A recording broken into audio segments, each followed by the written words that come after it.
This Family Life News podcast is made possible by the support of listeners like you.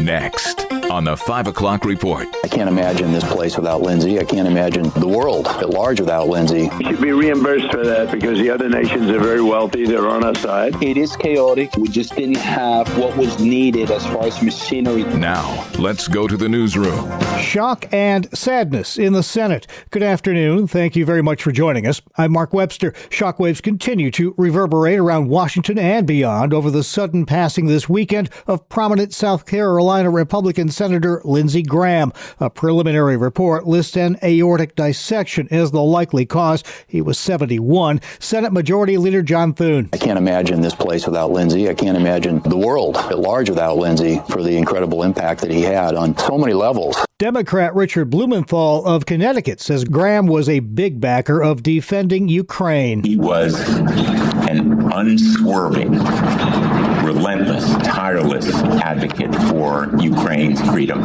He saw that America's national security interest was at stake. CBS News reports Graham's sister, Darlene Graham Nordone, will serve in the role until the term ends in January. Now to the Middle East, which is back to a U.S.-Iran conflict that again threatens to widen. Less than 24 hours from now, the U.S. Navy will reinstate its blockade of Iranian ports. President Trump says this time the U.S. will bill commercial shipping for keeping the strait safe. We should be reimbursed for that. When we do that, we're going to be reimbursed because the other nations are very wealthy. They're on our side. And we can't be expected to do that for nothing, unlike we had for many years. Trump on Fox. Iran's reaction, not surprising. Here's their foreign minister through a translator. We will not hesitate to defend ourselves. Any area or part of the country that is used to launch attacks against the Islamic Republic of Iran will naturally be subject to defensive measures. Well, no shock there, but there was some shocking news out of Tehran this afternoon. Former Iranian President Mahmoud Ahmadinejad has been placed under house arrest by the country's notorious Islamic Revolutionary Guard Corps following an alleged failed Israeli plot to install him in place of the current theocratic regime. Fox asked U.S. Ambassador to Israel Mike Huckabee what he could say about that. Not very much, because most of what we know about it is either classified or is probably misunderstood by the New York Times. Some true, some may not be, but let's wait and see. It's not for me to disclose that. The New York Times, citing 4 Iranian officials, reports that the 69-year-old is being held by the IRGC's intelligence wing after he left a safe house run by Israel's Mossad. While the Pentagon draws up battle plans against Iran, it's also focusing on what it sees as the enemy within. Secretary of War Pete Hegseth taking to X to announce a task force aimed at finding and punishing internal leaks of classified info. The unauthorized disclosure of sensitive War Department information has the very real potential to cause exceptionally grave damage to our national security. Hegseth says access to secret information is a sacred trust, and those who violate that trust will pay the price. A federal judge has voided President Trump's settlement with the IRS. The settlement stems from a $10 billion lawsuit alleging the IRS failed to protect the Trump's confidential tax returns after it leaked. The judge found that Trump and the IRS were not truly adverse to each other, as is required in a civil lawsuit under the Constitution. Recovery efforts continue in earthquake-ravaged Venezuela. Venezuelan native Cesar Guevara, with the relief agency Feed the Poor, says they and others are working feverishly to get needed supplies where they need to go. We have shipments from air freights that are going on a weekly basis to containers that are being sent via ocean freight to Venezuela. It is chaotic. We just didn't have what was needed as far as machinery to be able to remove the rubble and probably save more people than what has been saved. Venezuela has put elections on hold as earthquake recovery takes priority. It's been almost 3 weeks now since those back-to-back earthquakes. At least 4,400 confirmed fatalities, still thousands missing. You can find out how to be part of the relief efforts there at familylife.org/relief. Meta has disabled a new AI image generator days after it debuted over privacy concerns. At issue is the fact that Muse Image can use photos from Instagram accounts that are set to public. A Muse owner only had to tag a public feed, and the AI would then use that to create its own images, which would stay online permanently. And there's this.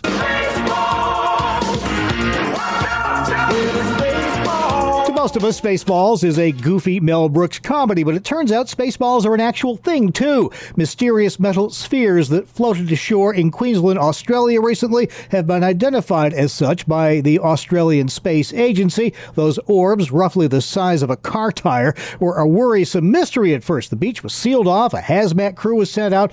Turns out they're Spaceballs. Those are empty pressure vessels that once held rocket fuel and survived re-entry because of a high melting point. Just whose spacecraft these came from, though, remains a mystery. Still to come on the 5 o'clock report, a recap of our top regional stories. An area pastor shares his thoughts on the surge of Gen Zers into the Christian church, and a Texas teen who got the shock of his life playing a video game. All of that coming up after weather. Good evening. Here is the Family Life weather report. High pressure is large and in charge of our weather, and with that bubble, there really isn't any trouble. However, the heat is on, that is for sure. As we head into tonight, we'll look for a mainly clear sky. Should be a lovely sunset for most. Temperatures will be dropping back into the mid-60s with the breeze out of the south. Coming up for tomorrow, for the day on Tuesday, the heat builds and the humidity builds too. We'll see a good supply of sunshine and temperatures that will largely be close to 90 degrees in most spots. In fact, there could be some spots that will be checking in with temperatures into the low 90s. For tomorrow night, we'll look for a mainly clear sky, the low near 70. Wednesday, sunny and hot. Top temps will be into the low 90s again. Thursday's mostly sunny and again a high near 90. For Family Life, I'm meteorologist Josh Nichols. Thank you, Josh. Checking the stories making news where you live across New York and Pennsylvania. Pennsylvania Attorney General Dave Sunday sounding a major warning today to lawmakers, telling them if the legislature doesn't do something soon, hundreds of convicted murderers would be released onto the streets. It all stems from the state Supreme Court ruling earlier this year that automatic life sentences for second-degree murder convictions is unconstitutional. The deadline to fix it is July 24th. Governor Josh Shapiro says he thinks lawmakers will work it out in time. We're going to continue to work on this issue, and I'm confident, given some of the maneuvering that the majority leader in the House did today, there's a vehicle ready to go when we have a compromise in place. The Democrat says he'd rather have a standard statewide law in place. I'd like to see the legislature act on this and not just leave it up to every individual county to act. I'd like to find some consensus, and I'm hopeful that we can get there. So far, the Senate has passed a bipartisan bill with a new sentencing structure. The House has yet to act. A bill requiring parental notification about bullying is headed to Shapiro's desk. House Bill 1505 gained final approval from the General Assembly on Sunday. It would require schools to establish a procedure for investigating all bullying and cyberbullying incidents and to immediately notify parents and legal guardians of any student involved once an incident is confirmed. The bill also expands employee training on cyberbullying and suicide prevention. A Department of Justice lawsuit over New York State's ban on federal officers wearing masks has been shifted out of Buffalo. Family Life's Sarah Harnish here on why that matters. Buffalo-based U.S. District Judge Lawrence Villardo on Friday transferred the case to Northern District, meaning the case will be heard in Albany, not Buffalo. Villardo's ruling over DOJ objections centered on the status of one of the defendants, former Assistant State Attorney General Michael Russo. The judge says the feds seeking to have the case decided in Buffalo seemed fishy to him. The plaintiffs apparently feeling a more favorable outcome might come in a Buffalo courtroom. Current State AG Letitia James, also a defendant in the Fed suit, had asked the case be transferred to Albany. Sarah Harnish, Family Life News. Thank you, Sarah. A Rochester man has been charged with threatening Donald Trump Jr. According to the U.S. Attorney's Office for the Western District of New York, the complaint alleges 39-year-old James Eckert Jr. of Rochester posted messages during an 8-minute podcast that included threats to kill Trump Jr. Eckert was arrested and is facing charges of threatening to kill an immediate family member of the president. He could face 5 years in prison if convicted. The city of Scranton, Pennsylvania, holding its annual Walk for Lives event this weekend, led by a father who lost his son to a fentanyl overdose. Mike Mancini telling WNEP his son Christian died a day after his 26th birthday. He gave encouragement to all parents who've lost a child to a drug overdose. You're not alone. There's a lot of people just like you. We lose 20 children a day nationally to this epidemic. Bringing awareness and education and prevention to this is very important to me because this is what my son would want. Mancini says he's on a mission to bring awareness about how easy it is to overdose unknowingly on fentanyl. And what to do about the juice. Some Buffalo Bills fans have started an online petition to get the team to honor one of its most famous and infamous players in franchise history. The Bills previously announced they will not be celebrating the on-field accomplishments of running back O.J. Simpson at the new Highmark Stadium in Orchard Park. Simpson was found not guilty of double murder in a 1995 criminal trial, but was later found guilty in a related civil trial. He was part of the Bills for 9 seasons before ending up in the Pro Football Hall of Fame. The Bills say they have no plans to change their decision. Up next, highlights from today's Noon Report feature. Our Bob Price spoke with Southern Tier pastor Steve Dunmeyer about the infusion of enthusiastic Gen Z Christians into the church. Gen Zers, especially young men, are driving a great awakening of sorts at church these days.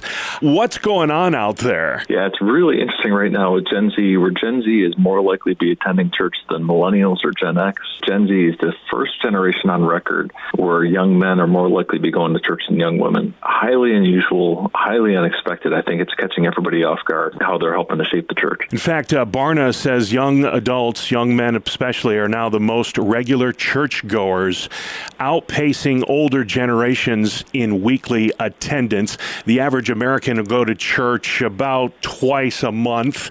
Does this shock you, Pastor? It doesn't surprise me because we're seeing it in even our local church context. Right now, the fastest growing demographic in our church is young adults. We've seen our young adult ministry double over the last year, more than double over the last year, actually. And so we're seeing it and still figuring out what exactly is driving it, but it's really exciting. Yeah, after 9/11, it was so fascinating to see all the pews filled up, but that kind of faded, sadly. Then COVID clobbered the church. We're not going to go into that, but a lot of folks are pointing to what happened last September in Utah with the assassination of Charlie Kirk as maybe a possible reason why young men, because of the influence he had on the youth culture, that might be what's driving young men in particular back to church. Is that a plausible explanation? Yeah, it's interesting to me. I wonder which came first, chicken or the egg. Did this generation's hunger create a platform for Charlie Kirk, or how much did Charlie Kirk help to create and shape this generation? Yeah. But definitely we saw a bit of a surge last fall in the wake of Charlie Kirk's death and have seen the influence that he's had on especially young men in this generation. Young men looking for answers. They're coming through the doors, many for the first time. They weren't brought up in the church. They don't know, what is this faith all about?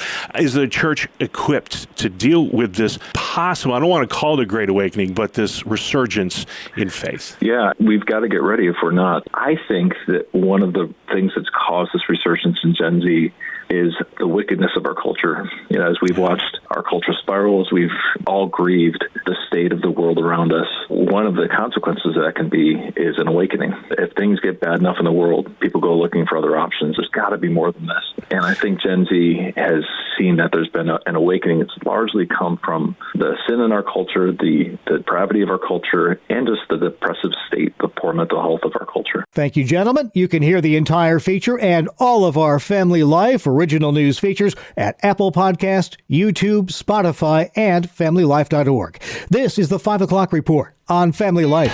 Corrie ten Boom once said, if the devil can't make you sin, he'll make you busy. Hi, I'm Rob West with today's Faith and Finance Minute. When life moves fast, we can start making financial decisions on the fly, spending reactively, delaying generosity, avoiding hard conversations, or losing track of where our money is going. That's why Proverbs 27:23 says, "Know well the condition of your flocks and give attention to your herds." In biblical times, flocks represented a person's resources. Today, that might mean your bank account, budget, savings, or debt. You may not have time today for a complete financial overhaul, but you can review one statement, cancel one unnecessary expense, pray over one decision, or schedule one budget conversation. Connect with a certified Kingdom advisor who's been trained to deliver financial advice that aligns with your Christian values by visiting our website, faithfi.com. Thank you, Mr. West. Finally at 5, it was a typical evening in the life of a 13-year-old American kid up in his room playing video games at his desk when lightning struck. Everything was going fine. I was just playing games. I was not expecting anything. And there's a metal part right here, and my skin was touching it. So I got shocked. I just jumped out really fast, and I don't know, I started screaming. I don't know, it was crazy. The bolt hit the roof of the home and shot through the electrical system right to the lad's desk. EMTs checked him out and pronounced him okay. No hospital visit required, but you might say it jolted the young video gamer's priorities a bit. Just everything that happened here is crazy. Anything can happen at any moment. You just gotta be ready for it. You gotta be nice to everybody. It can end whenever you want, man.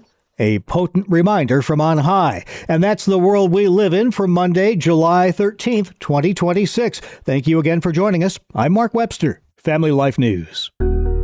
Thank you for listening to this Family Life News podcast. If you've been encouraged by what you've heard, please share it with others and click the subscribe button to automatically receive future episodes. Family Life is a listener-supported ministry. Podcasts like this are made possible by your financial partnership. Find out more at familylife.org.